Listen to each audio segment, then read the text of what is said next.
Golden Boot winner. The start of the year, did you even think this would be the occasion? Not really. Now, when I came here, I really wasn't never thought about Golden Boot. I really thought I just come here and try my best because football is not really easy, maybe to score 19 goals. So I was really come and just try to help the team, to try to be successful, to try my best. But I not really expect this, so it's for me really an honor to get the Golden Boot. Success has come. Now, how important is it to go to Suncorp 2 weeks' time, get a packed house there, and do well again, take out another grand final? Very important. Every football player love to play like this finals, especially in Australia. It's so important. I know it's so important in the final, and this is also my first final, so I'm really looking forward.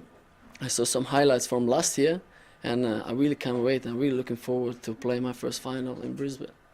Any preference on who you play? Are you sick of playing the Mariners? Both are really good. Perth are very strong. Central Coast really good, and we play a lot against Central Coast. They are a very good team. Yeah, I hope the best win. Okay, thank you, Behzat, and congratulations again on your award. Thank you very much.